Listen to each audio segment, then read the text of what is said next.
করে মন তোকে চায় সারাক্ষণ, বেহায়া হয়েছে চরম। প্রথমত তো মানে মানুষ হিসেবে তুলনা হয় না বাবার, মানে অসাধারণ একজন পিওর সোল একটা অ্যান্ড গুড হিউম্যান বিং।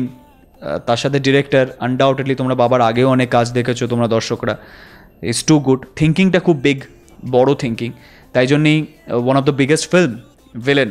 আমি সবসময় বাবার সাথে কাজ করতে এই জন্যই চাইতাম, কেন কি বাবার যেটা ফার্স্ট ফিল্ম বাবা ডিরেক্ট করে সেটা দেখে আমার খুব ভালো লাগে, কারণ কি গানগুলো এত অনবদ্য হয়েছিল, মানে একটা ডিফারেন্ট ফ্লেভারে, একটা রোম্যান্টিক সং, ডিফারেন্ট ফ্লেভারে, ডিফারেন্ট টাচে, প্রত্যেকটা গান খুব সুন্দর, প্রত্যেকটা গান খুব হিট।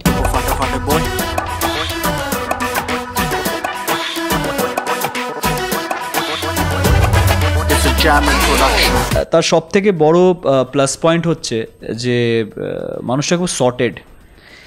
কোনোভাবে প্ল্যান এ যদি ঘেটে যায়, ওর কাছে প্ল্যান বি রেডি থাকে।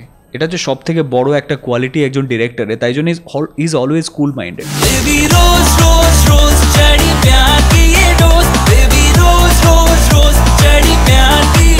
তো আমার সবসময় ইচ্ছে ছিল যে একটা কোরিওগ্রাফার যখন ডিরেক্টর হয়, ও গানটার দিকে আর পুরো শর্ট টেকিংটা না মানে একটা অন্য ফ্লেভারের হয়। এটা this comes from a choreographer, because ওরা গানটাকে এত যত্ন করে শ্যুট করে।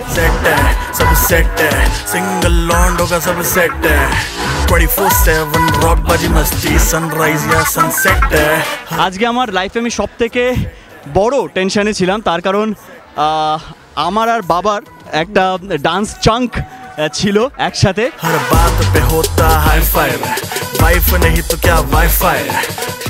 এই ইন্টারাকশনটা বাবার সাথে একটা স্ট্রেচ টানা বেশ অনেক দিনের, কারণ পুরো ফিল্মটাই বাবা ডিরেক্ট করছে। এই এক্সপিরিয়েন্সটা একটু অন্যরকম।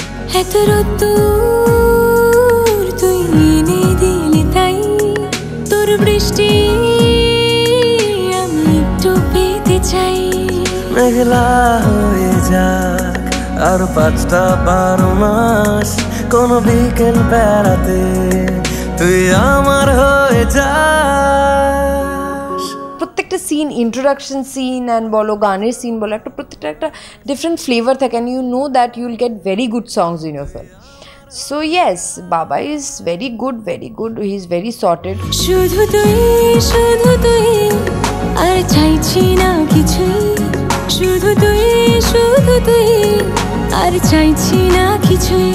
আমি রিয়েলি আমি চাইবো যে সেই সুযোগটা যেন আমার হয়, যে বাবার সাথে আমি মানে যত সংখ্যক ছবি করতে পারবো তত আই উইল ফিল অনার্ড। শুধু তুই আর চাইছি না কিছুই।